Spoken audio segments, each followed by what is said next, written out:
I should.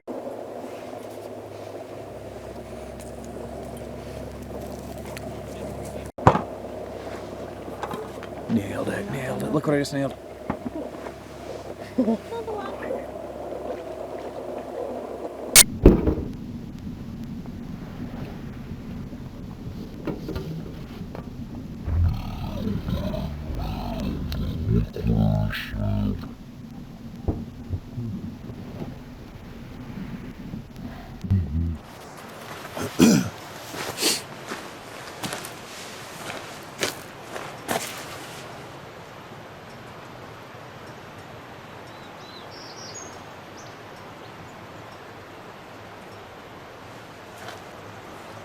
Serious storm ripping across Vancouver Island right now, coming from the west.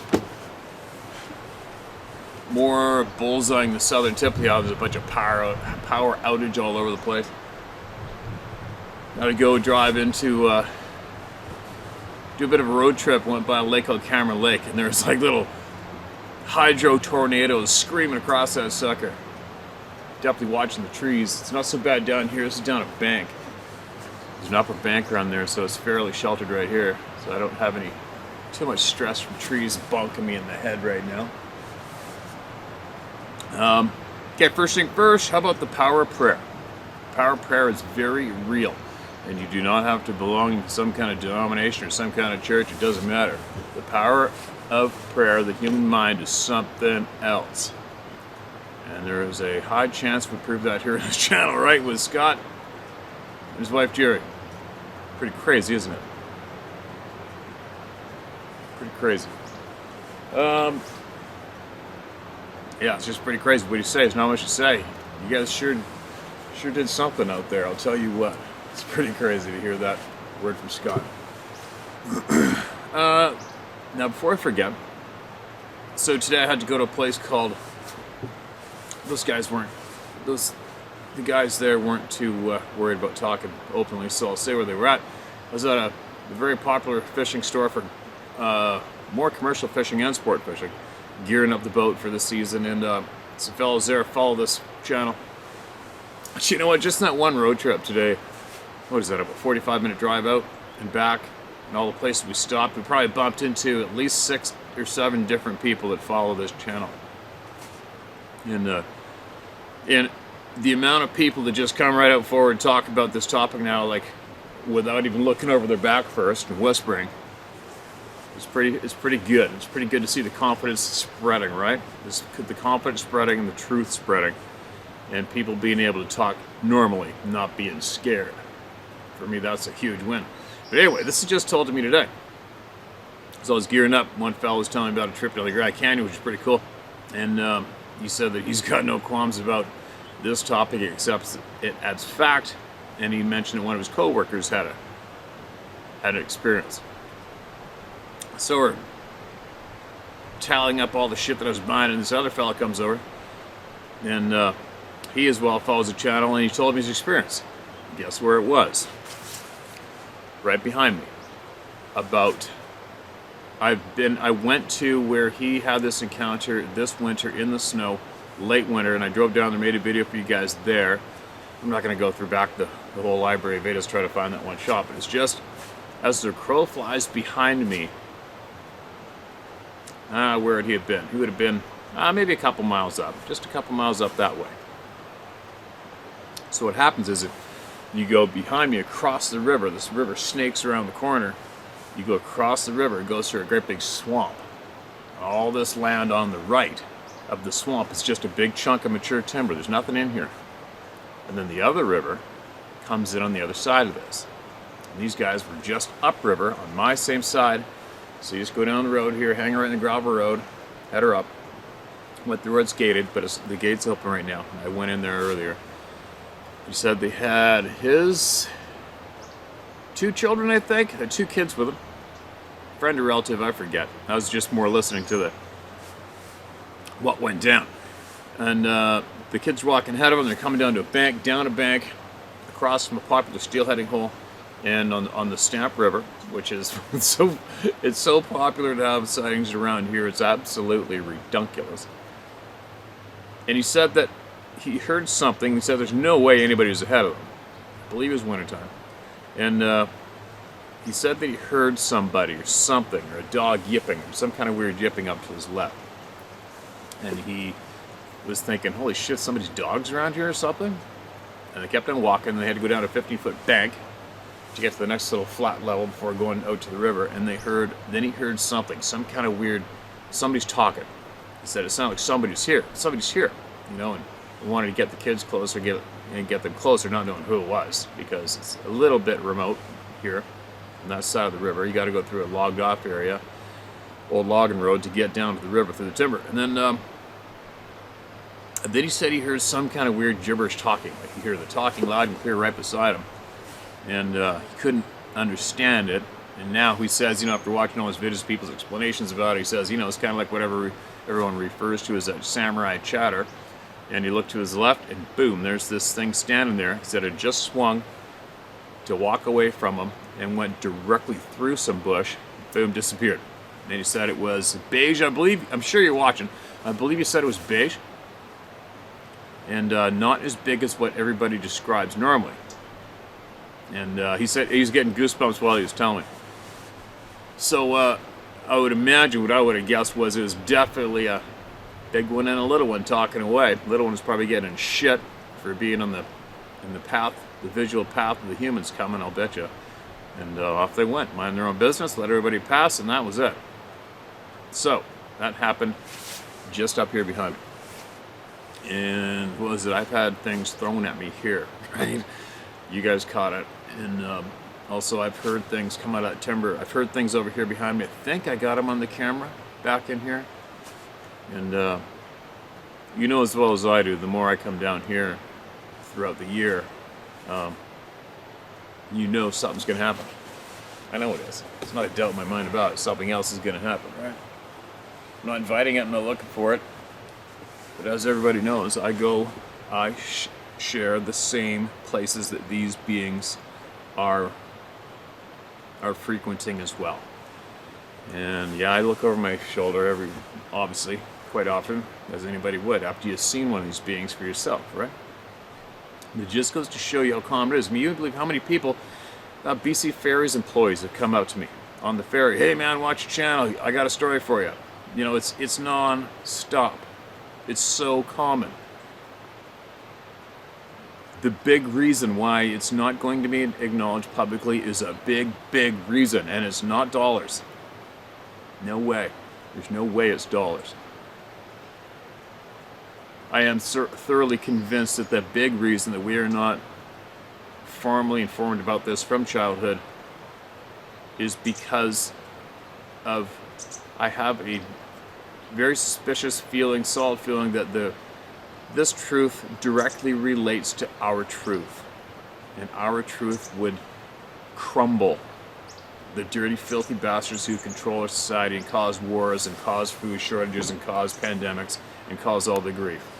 It would strip them of their power instantly. I am 100% convinced of it myself. Anyway, I don't want to babble, I want to talk. You got a recent one in from the Owl Man. Always welcome to hear these emails. And let me mark this as read. And I'm going to share this right away. Keep an eye out behind me. Confirmation of Mr. Ash and Ojibwe Elder knowledge. Steve, hope all is well. I'm sending you this in response to the email from Mr. Ash/Brian, who has recently spoken to an Ojibwe elder on the subject of the Sabe adopting or tagging you. Everything he's spoken of is confirmation of my experience with the Sabe. This is the first email I've heard that explained this phenomena perfectly.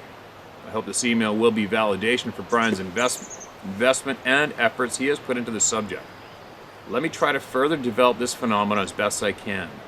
Now you see how this is working, you guys. I mean, we listen to every single person that comes this way. We listen to them no matter what, right? And eventually the people with above average knowledge of these beings come forward.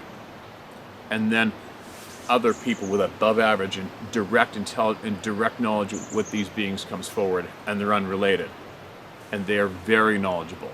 And then they recognize that it's easy for them to recognize who among us are having those authentic, higher level experiences with these people, and everything clicks. And that's what's going on, right? And that's what's very interesting to me when this starts going down. I hope I just made sense of what I just said. Sometimes my mouth and my brain doesn't really mesh up. I hope I made sense there. So this is exciting for me. The Owl Man is not something I came up with. I'm not a purveyor of wisdom, and I am far removed from many First Nations people. The Owl Man was the name a local Sabes leader gave me long before they knew my given name. It is important to know this because apparently they give you a name long before you're even aware that they have the ability to even think along those lines.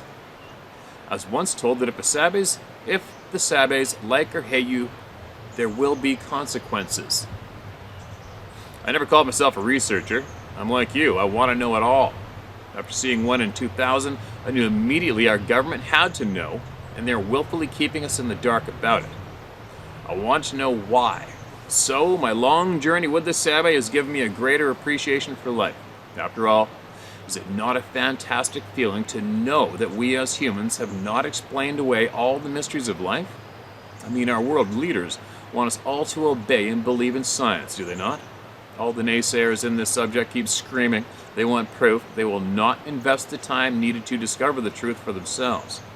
It's actually very easy to do, but honestly they don't have the balls to do what's needed for self-discovery. So here are the consequences of being adopted. I spent about 3 years sitting in a specific spot in a specific woodland, sometimes as much as 4 nights a week. Back in those days I had my own business and I could invest as much time as possible in pursuit of these beings. It was myself and one other person who was more or less my mentor on the Sabe. He discovered them long before myself and had to convince me that not only were they living locally, but were also a type of people. It was within that 3-year time period where the Sabe gave me the name the Owl Man. You'd be surprised how many people get named by them. I'm not the only one. I will wager you, Steve, you have a name. You've been on their radar a very long time. Your name will reflect something about you that they have observed. They all probably know it, considering how much you spend in the wild places all over the place. They will share a mental image of you wherever you show up. It's kind of funny when I think about it. You're pretty rude and blunt with them, so your name probably reflects that. Oh shit, no doubt. No doubt. You know what? I've toned it down quite a bit as I've been learning from all of you, and learning from myself being out in the woods, and when I reflect back on where I've been, how I have been, how I've conducted myself, and acting like a typical scared person does, and especially a scared person who has fought in the past, right? So, yeah, I was pretty rude, pretty blunt, pretty nasty, pretty rude to begin with, but my tone has definitely changed to 100% respect. I'm quite sure they get it, especially after sitting there listening to me read these emails and the words I have to share with these emails, without a doubt. As you know, and many of you recognize as well, I don't intentionally pick out, okay, there's Sasquatch sightings over there, I'm going in there. I don't do that. I never do that. I go where I like to go. And it's coincidentally where I like to go is also coincidentally where there's a lot of sightings. And I make a point of me going to those places and enjoying it and respecting it at the same time, no matter what. I'm sure they know that. So maybe my name's changed. Who knows? But it would be interesting to hear my initial name. Alright, here we go. Sorry for the babble. When you sit in a forest at night with no fire or light, you teach yourself what makes the sounds of the night. On a quiet, warm night, you can hear earthworms dragging leaves in their burrows. In early spring, you can hear the collective sound of millions of caterpillars quietly eating new emerged foliage in the tree canopy. It is amazing what you can learn just by being still and quiet. I learned how easy it is to imitate various species of owls and have them come to you. All owls are territorial, and if you can imitate their calls, the owls will seek you out thinking you are another owl invading their territory. It's not uncommon for me to call in any owl species and have a conversation with it, especially the barred owls. The barred owls will come very close to you and really raise a chorus if you imitate them correctly. The Sabe are excellent mimics of just about anything, but they do owl calls as a means to hide themselves, hoping we don't notice. It seems my conversations with the owls was something they liked, were entertained by, and identified with. When the time came where the mind-speak communication showed up, they revealed this name they gave to me. Now here's where the tagged, adopted thing comes in. There was a conversation where I was told this, and I quote, "From now on, no matter where you go, my people will know you as the Owl Man. I have to tell all of you. This was years ago, and what the Sabes later told me turned out to be true. After that incident, I can tell where the Sabe are. I can feel or sense their presence, and they will show up if I'm in an area they are living in. I can be driving, minding my own business, and get hit with this energy, or whatever you want to call it. I learned to recognize this. It's very hard to explain. Imagine never learning how to swim as a child, but trying to figure it out as an adult. When you learn as a child, swimming comes naturally as an adult. As an adult, it is a bit more challenging learning a new skill set you were never exposed to. This whole adoption thing has been a mixed bag of good and bad things. The nasty Sabe will recognize you as well as the kind ones. The other problem. When you carry their signature, everything that hates them will present themselves to you. Dogman, so-called aliens, other things that First Nation people speak of. I've had limited encounters with these other things since. It's not been a big deal for me except the Dogman. They are assholes. As crazy as it sounds, none of this is a big deal to me. The whole paradigm shift of my life was gradual, not causing any mental trauma, a new normal, so to speak. Let me add something to this that hopefully can be confirmed by Brian and his contacts. The Sabe see us as beings of light. We carry an aura on us that they can see. A clan of Sabe can have an aura to itself as well. From what I understand, they group these auras into these colors: green, blue, gold, and red. These all have meaning. Green represents forests, blue represents water, gold represents respect and nobility. A clan of a forest will cast off green. Clan who live along water will be blue, and clans that are known for respect and leadership will be gold. A clan that casts red. Hold on a minute, let me read this smoothly. A clan that casts red is criminal. Some clans can't identify with all these colors, especially green and blue. This is because they live close to running water, but none of them want anything to do with red. The Sabes can mark, tag, adopt someone with this aura or color, so every Sabe can recognize them as being touched or connected to them. No one wants to be tagged or connected to Sabe who adopt or are cursed with a red aura. You can unknowingly be adopted into any of these. Like I said, if they like or hate you, there are no consequences. If a clan has marked you, any Sabe anywhere will recognize you and have a connection to them. Will recognize you have a connection to them. I get extreme reflection behind me on this. I wish I had the imagination to make this shit up, but sadly I don't. I can relate. I'm only telling you what the Sabe have spoken of to the best of my ability. It is true they have rules, a lot of rules, but they don't need lawyers and courts to interpret and enforce them. They are rather simple in nature. Do some break these rules? Yes. Like us, they are free agents. They weigh the consequences. If they broke the rules all the time, our government would be forced to tell the public. I mention rules because everyone needs to know the first rule. If you seek them out, they have the right to seek you out. I explain it like this. Draw close to me and I will draw close to you. This is a spiritual law. Kind of funny when you think about all those knuckleheads who head out seeking Bigfoot in large groups with all the equipment and the tree banging. They don't get followed home. If you actually seek the Sabe out with innocent intentions, they will follow you home regardless if you like it or not. I really don't recommend doing so simply because most people can't deal with it. Your mixed bag of emails is proof of that. I see the Sabe as no different than us. I have individuals and clans I try to visit a few times a year. If I'm going to a new area to fish, walk, birdwatch, I always introduce myself when I sense their presence and go about my business as if they were not there. That really is the key to living with them. If I have my wife with me, I introduce her as my woman. Anyone else with me, I introduce my name and relationship and tell them not to be concerned about them. They fall under my responsibility. They respect this sort of thing. You'd be surprised how well they react if you know a little about their culture. It forces them to see you differently. We do need to understand we can live in peace with them. In reality, most people do. They are totally unaware. They are totally unaware they are in their backyard at night. Like I mentioned many times before, even the ones who don't like us avoid us just because they think we are disgusting. Most of us avoid people we find disgusting. We don't want to harm them, we just ignore them and go about our day. There is no way to prevent them from keeping an eye on you or following you around where they live. I tell people not to be terrified of this, just be aware of it.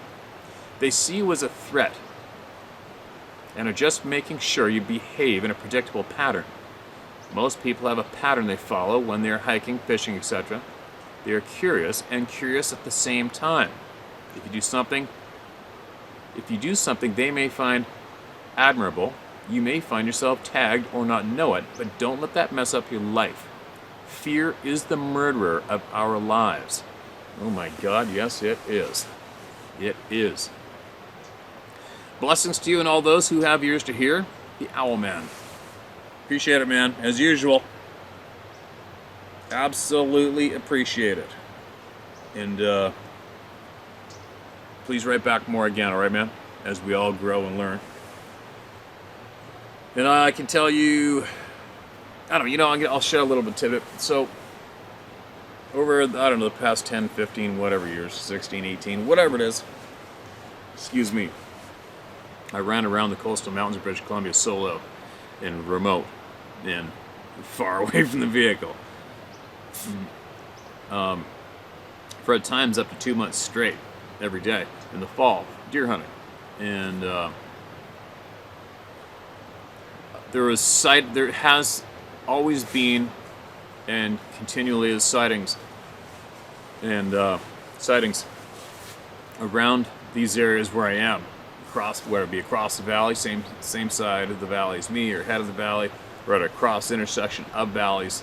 And I've always been aware of this. And there's certain patches of timber or the certain parts of the mountain where I just don't go.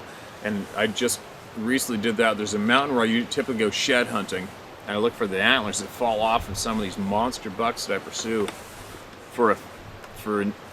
Some of these bucks I've followed them for like 4 years at a time, watching them grow, getting pictures of them, and looking for their antlers. And there's this one chunk of mountain, my shed mountain, where I find the sheds, and I can climb up this sucker about 3/4 of the way up to the top, and there's just this barrier. There's just this barrier there that I start to feel uneasy, and I call it the pressure. I feel pressure from up that level and further, and I don't go up there. I don't go past there. And it doesn't make sense because meanwhile I've already gone, 2 miles solo and never been logged before timber up a mountain, right? I mean, there's a fair amount of people that would never even dream of doing that because it freaks them out too much. But I'll go run up there in the dark. I don't give a shit. But all of a sudden, bam, I'm hit with this pressure. I'm not scared. I'm not sensing danger, but it's pressure enough that I'm not going up there. I'm not going up there. And then I'll continue side belting across the mountain, and then I will get to another barrier going that way about a mile and a half, and then I'll get to just it's almost like this line in that timber where I don't go, and I still have never gone in probably 15 years. I feel the pressure. And then directly across the valley is where I videotaped those bright lights way the hell up there, and it was -15. And directly across from here, I found a footprint, and as well I heard a bellowing, yelling, human-like voice, but not a human, way up top on the other side of the valley, directly across from there. And then just recently, 2 years ago, I think I already shared this, but I'll share it again. There's this one monster buck, and I mean a freaking monster, and I watched him grow for 5 years. Maybe they possibly admired the fact that I let the majority of the deer live, and I rarely shoot one. And I let them live and live until they're past their prime. Maybe that's why I got the respect. I don't know. But they left me alone for the most part. And this one main trail that I walk through the timber, way up there where nobody is, and I've had trail cameras there for probably 15 years straight, and I've never had a human being on these cameras, ever. And I'm walking on the trail, and I already went down the trail. I mean, we're talking a major trail is also used the same time as a migration trail. So you can imagine the wear of this trail, and it's never been logged. So this trail has been there since time began, basically, with deer. So I'm coming back, and I've always just dreamt about finding the shed antler of this monster buck. I'm like, come on, just let me at least find one of his antlers. And boom, one of his antlers is blatantly laying there in the middle of the trail. And it was shed possibly 2 years earlier. So it's an old shed. And there is no effing way in hell that antler was sitting on that trail when I walked by, and it wasn't there the year before or before that. There's no way. And I was instantly, I'm like, you start looking around, right? It's like, oh, all right, and there's the shed, you know. And I grabbed it, took it home. They probably watched me take it. And a lot of people out there watching this video are going to probably think I'm an absolute kook for even entertaining the idea that something put it there for me. I'll guarantee you, no coyote did it, no wolf did it. And it was placed there. It was placed there. It was not a slope or anything. It was placed in the middle of that damn trail after I walked up the trail and came back. So there you go. It kind of somewhat relates to what the Owl Man just shared with us, in a way. And then there's other places that I go where I just don't go there anymore. You know, like where I was intentionally seeking these things out, and where I had the stand in the swamp. And the stand... I thought I heard a voice. And then the stand in the swamp from that particular I'm talking about is about 60 kilometers away from there. 60, 65, maybe, yeah, 70. Now it's around 70, 75 kilometers farther away from this particular spot, which is where we had that stand in the swamp and where it was torn down. Where I had that grizzly bear jump up and try to get that meat off the line I put up last spring. So I'm just saying there's other places where the pressure's too much for me. I don't like it. I don't like that feeling, and that's as well where the knocking was above me here and the knocking was above there when I was trapping wolves in there. Never went back until I took you guys back there with me, right? I think I might have went there one time before I took you guys in there, and that's it. It's interesting, right? But it is interesting, especially the pressure. I've felt that pressure in numerous places around this province. I haven't felt it in the Yukon, Alaska. I haven't felt it in the southern states. But I have felt it around British Columbia in more than a handful of places. You just feel it. I can't really. I call it pressure. It's just a pressure of. It's like a going down a trail, and all of a sudden the hairs in your ear, or the hairs on the side of your head, your ear, your sinuses. I don't know what it is, but you can just feel that pressure coming from that frickin' side of the mountain, or that patch of timber, or whatever. I felt a little bit of pressure here off to this side a few times so far, but there you go. Enough babbling, right? Let's get some more people heard. It's an interesting thing. Now, these are all recent, by the way. All these ones.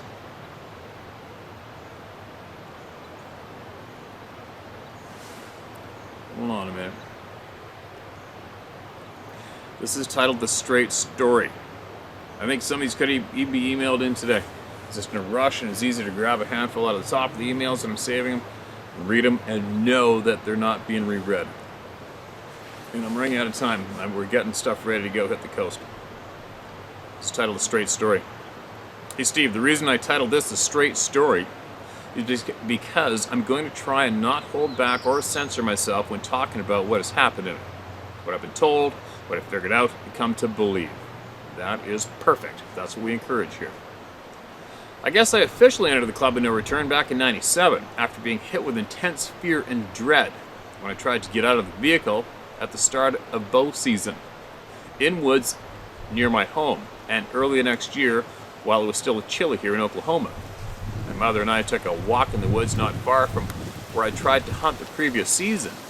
My mother was raised as a tomboy during the Great Depression, and her beliefs, which influenced me greatly, she learned from my grandmother and grandfather.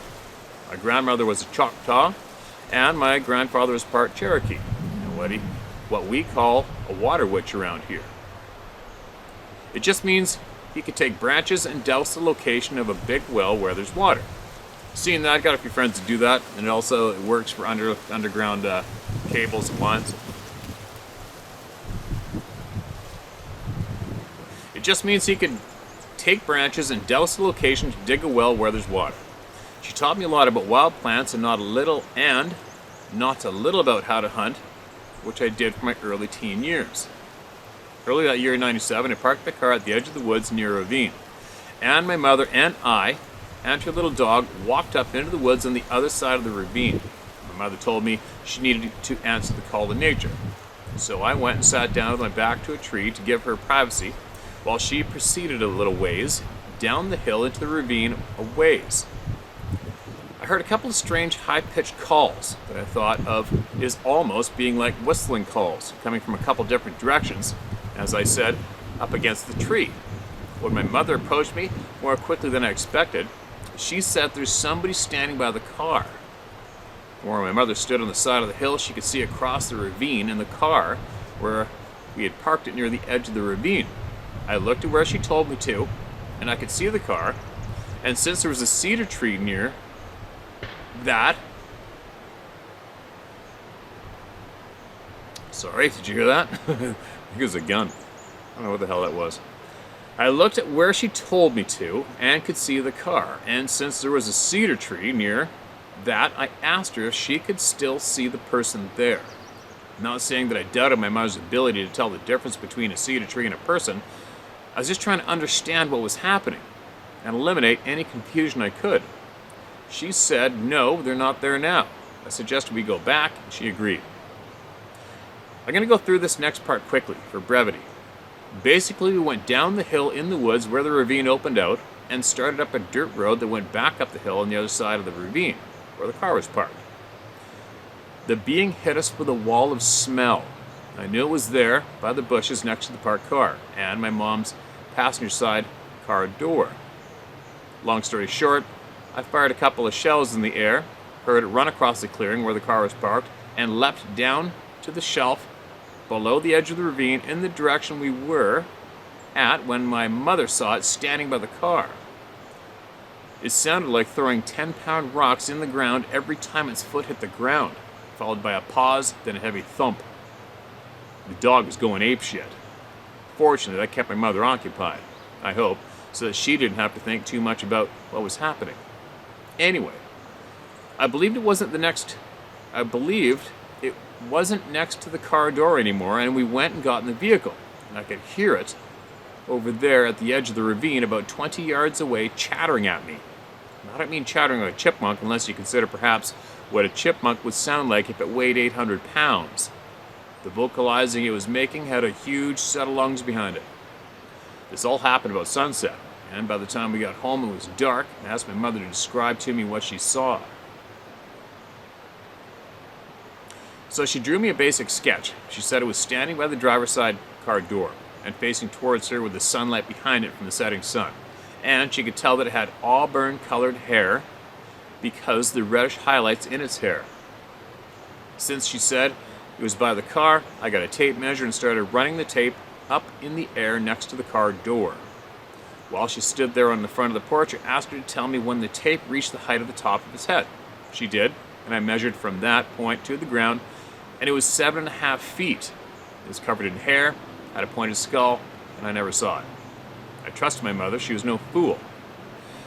So now I knew what had been following me around down in those woods for the past couple of years, occasionally throwing a rock through the trees. I knew something was following me because I could feel it. And once I stopped in an open area in the dry creek bed, I just stood still and listened for about 5 or 10 minutes like I've learned to do when hunting game. And when I first moved, something large took off on each side of the creek. Neither were more than 10 or 15 yards away from me in the brush. I never saw anything then either. Once when hunting with a friend, I could hear something running through the meadow I was standing in, which had about 2 feet of tall grass. When I followed the sound to where the grass stopped and the trees began with nothing but leaves on the ground, there was nothing there. So I put all that together and realized why my hunting woods was creeping me out so much. It shook me up pretty good. I said I wasn't going to leave anything out, or at least I'm going to try not to. So I'll tell you. The next day, my mother was washing dishes in the late morning and turned around and saw the back of the Sasquatch walking out of sight in the living room. My mother knew it wasn't flesh and blood, and she knew what spirits were. And by that point in my life, so did I. But those are other very long stories. I believe / hope what my mother saw was an astral projection. I think it was just a year or two ago, after my mother's sighting, that I was squirrel hunting at a different location a few miles away and couldn't relax to sit down and wait for the game to come out because of an intense feeling of being watched and a sense of danger. So I decided to end my hunt and start walking out, passing the dam of a pond on my way back to the vehicle, and felt that feeling of being watched again. I turned around and looked back towards the pond. On the other side of the pond was something that was dirty white or cream color, as bigger than a cow, moving on all fours with the grace and the fluid motion of a cat. I kept staring at it as it walked away into the trees, trying to focus my eyes and make out its shape. Make out what I was seeing, because I couldn't tell what it was. One thing was certain, it was not a cow, or any other lumbering beast. It moved like a predator.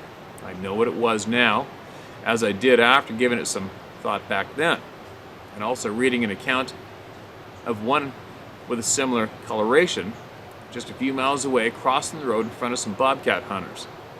But none of this is when these types of events all started. I should have mentioned earlier that my name is James Hancock. I'm currently 56 years old and living on the same property that we lived on since 1973 here in a small town, and my property is about a block away from where the woods begin at the edge of town. I heard you say in one of your videos, I think something to the effect of some strange things go on in places like Oklahoma. Brother, you have no idea. And a lot of people around here have seen these beings, but most of them just keep their mouths shut. And I think others are just in denial. Denial is something like I don't feel that I have the option of, because this sort of thing has been occurring all my life. What I haven't mentioned yet is the Sasquatch by the pond wasn't the first one I saw, but I'll come back to that. You know how people think it's almost like they're being followed or haunted by their repeated experiences? I know that a lot of these idiots that call themselves researchers will call a lot of people a liar if they say they've seen a Sasquatch more than once. They seem to reason that it's such a rare occurrence that there's no reason to believe that someone would actually see one more than once, or some such shit. I can see how that would cause a lot of people that have had experiences, repeated experiences like I've had, try and keep a low profile. They're not saying much. But I'm writing you, trying to share with other people that are dealing with their experiences, especially if they feel like they can't escape it because it keeps happening to them. Sometimes I wonder if a lot of people have the same types of repeated experiences, but don't acknowledge it and stay in denial, like they're going through life with a set of blinders on. Sometimes the truth really sucks, and the hardest thing to do is to acknowledge it, rather than trying to stick your head down in the sand. My mother told me several times how back before my grandfather died when I was 3 years old, how we had went camping on a lake down in Texas. My mother, my half-brother, and I were sleeping in a tent while my father and grandfather laid out on some concrete picnic tables.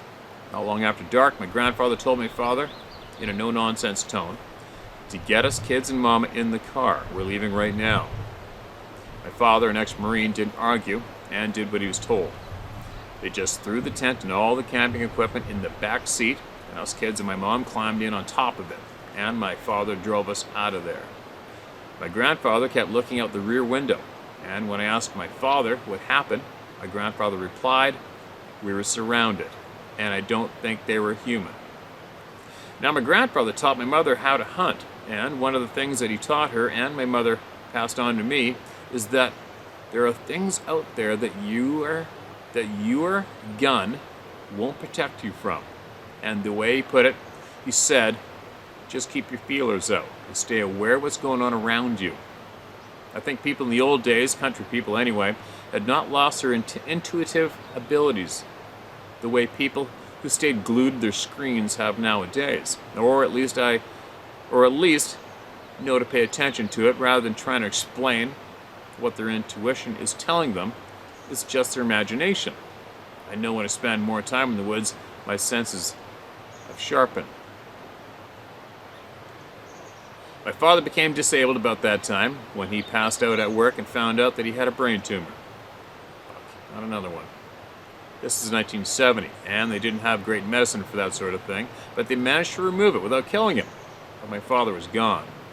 At least the man that I respected and loved as a child was gone, as he was left mentally disabled, with a bad temper and the temperament of a toddler.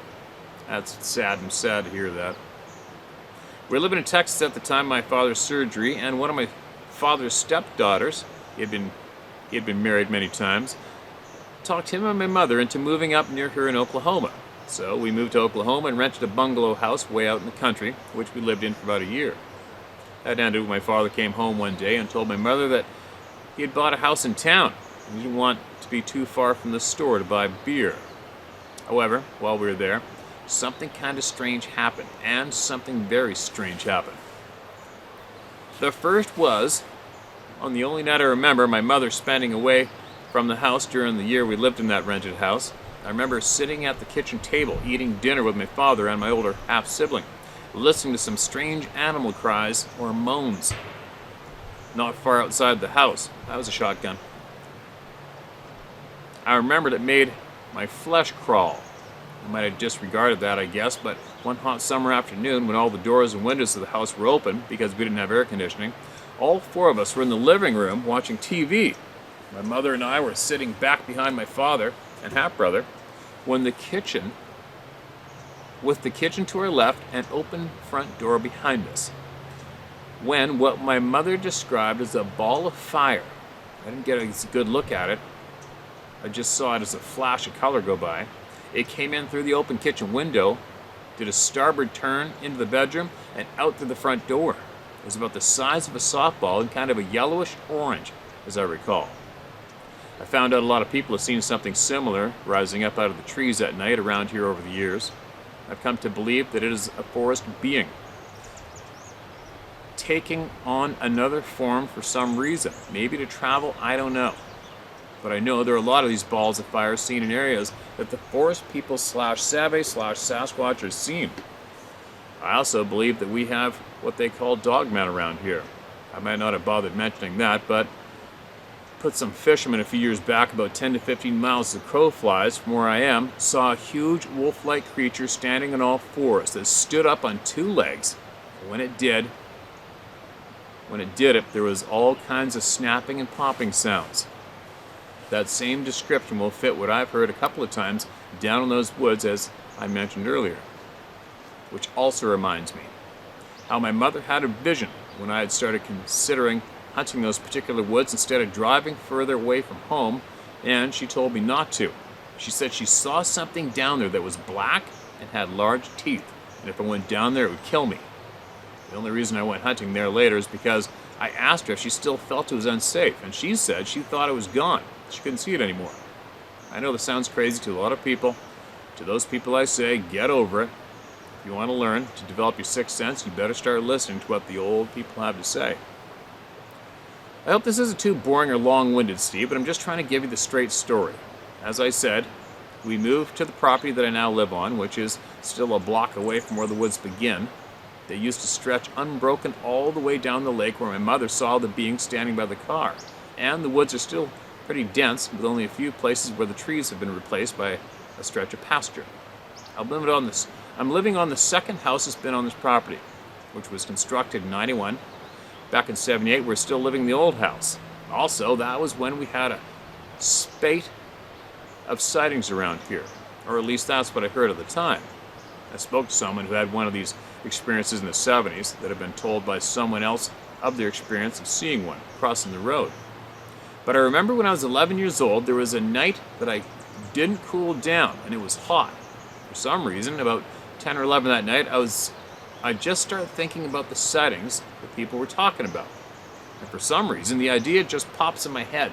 If I go look out the bedroom window, I wonder if I would see one. You can probably tell where this is going. The bed lay up against that window, and so I laid down on the bed and pulled the curtains back. There's a street light about 2 houses down the road, and there was an old cedar tree, trimmed up so folks could walk under it. And the old man that lived next door had his pickup parked in the driveway by it. Some old short step side from the 50s. That pickup and whatever was leaning over it, over the bed of the pickup, like it was looking for something in the pickup bed, was backlighted by that street light. At one point, it raised up its arm, and I could see long, stringy hair hanging down. I wasn't scared, but I was having a hard time accepting what I was seeing. So I just stood there and watched it. It never moved except for maybe swaying and raising its arm up like that, almost like it was trying to show me the hair on its arms. I imagined it was looking straight at me at the same time. And for some reason, after watching it for a while, and it not moving, I just closed the curtain. I looked again later, as I recall, and I didn't see anything standing there then, just an old pickup. I even went so far the next day as to ask the old man if he had ever went out to his pickup last night, or anybody been in it. To which he said, no, nobody went outside after 8 p.m. I only recently realized that while my mother and I both have seen a Sasquatch, what are the odds that both times, both beings, heck, for all I know, could be the same one, were backlighted? As I recall, a few months later, I was in the hospital with a pancreatitis as a complication to contracting the mumps. When my pancreas shut down, the pain was so intense that I passed out in the elevator and was delirious for 3 days. The doctor told my mother that if they wanted to call any family, they needed to do it now. I survived, but every time I hear a story after someone has a close encounter, followed by an intense illness, I think of that. My mother feared them for the rest of her life. For years, she kept having nightmares of me and her being out in the woods camping or something and seeing a Sasquatch coming. And as we're trying to get away, she said she could hear them speaking to her in her mind, asking her to wait. Like I said, I take that stuff seriously. My mother did have one dream of being woken up by a female Sasquatch after me and her had sit down up against some trees and fell asleep. She said the Sasquatch spoke to her in her mind and told her that me and her need to get up and leave, that there are some other of her people that don't like our people and they're coming. I thought that was an unusual dream, even compared to the others. But later I was shown a different area in the woods that I thought was pretty interesting. It's an area that's no longer accessible now, but was by truck at the time. The first time we were out driving around, I started down that way, and my mom said she had a bad feeling and told me to turn around, which I did. Unfortunately, I am at times an asshole, and another time we were driving around, I tried to talk her into letting me drive down there again, to which she reluctantly said okay. And just as we came down to the end of the road where I wanted to show her the cool geography, I asked her if she felt like getting out, and she firmly told me no. She said she could see the trees that we fell asleep against where the Sasquatch woke her up and told us to leave. We left immediately. As I went through life, trying to put the pieces together and try to gain some kind of understanding of the experiences that are part of my life, what I come to believe is that the world is a lot stranger and more complex than most folks seem to realize. I've come to believe that the things like portals and other worlds exist, and that flesh and blood beings live out in the wilderness right next to us and can probably change shape, influence, and or communicate with us telepathically. And by using that same ability, because what is telepathy if it's not two separate nervous systems becoming linked? They can make us feel fear, feel so tired in the middle of the day that we just want to lay down in the middle of the trail and go to sleep, or have sudden diarrhea. They confuse our minds to keep us from perceiving them, even when they are right in front of us. I know a lot of people believe they're monsters, and a lot of people believe they're generous, kind, and friendly. What I believe is that they are people, and like us, they can be monsters, they can be pranksters, they can be killers, and they can be good Samaritans. But just like anybody you meet on the street, it's safer to not always assume the best. Just hope for it. But I'm just referring to the Sasquatch, and we both know there's a lot more out there than just the Sasquatch. Well, Steve, in case I didn't mention earlier, you can go ahead and use my name. Also, I want to tell you what prompted me to write this email that I've been considering doing for some time. I've been watching your channel since you first started telling your own encounters with these beings and sharing the encounters of others. I haven't caught every video, but like many others, I appreciate the work you're doing and hope you continue to do so. People need a place that's safe to share, especially one that might make another person feel like they're not alone or crazy because somebody else had a similar things happen to them too. What I wanted to mention is that I started to watch one of your videos this evening, the one that started out where you were relating warnings about spiritual adoption by the forest beings. I immediately perked up and was very interested, which I guess you can figure with my history that I just related to you. But I had to stop the video because the air started getting heavy and I started feeling like I was watched. Wow. What I believe is that the subject matter not only got my attention, but something else's as well. This is not a new thing for me, but it is uncomfortable and a bit scary. So I turned off the video, asked to be left in peace, and at a later time I will circle back and watch that video. Anyway, I hope this helps someone. Take care. P.S. I wrote this using voice dictation, but I went back over it and tried to correct any spelling mistakes or word substitutions, but it's possible I might have missed some. You did great.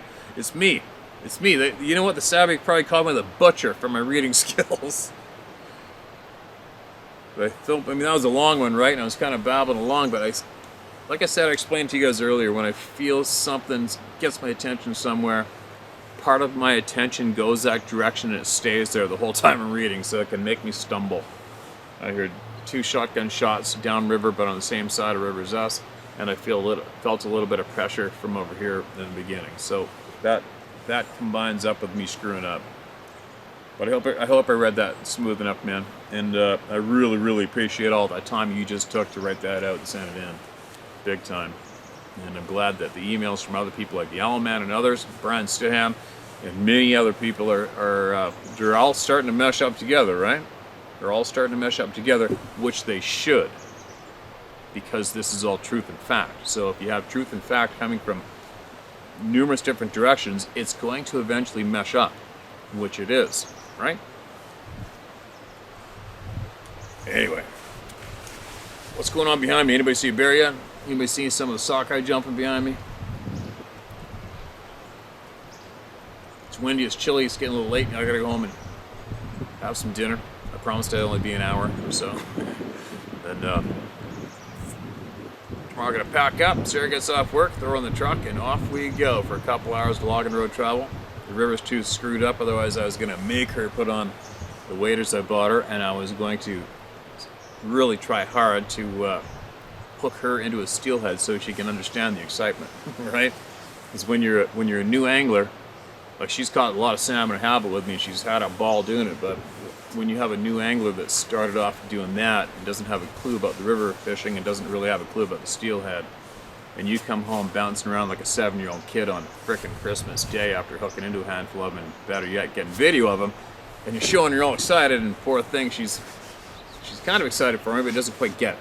So hopefully one day that damn river's going to get low enough that I can stuff her in that riffle there, and hopefully guide her hook, explain to her where to put her hook, and hopefully we can get her hooked into a steelhead and scare the shit out of her, right? Because there's nothing like 12 volts through your spine through the end of a fishing rod standing in the river. Anyway, here we go. By the time you guys watch this, we're probably already out there getting the boat ready and geared up. And then we'll start getting a lot of you people on the boat with me and talking and fishing. Back shortly.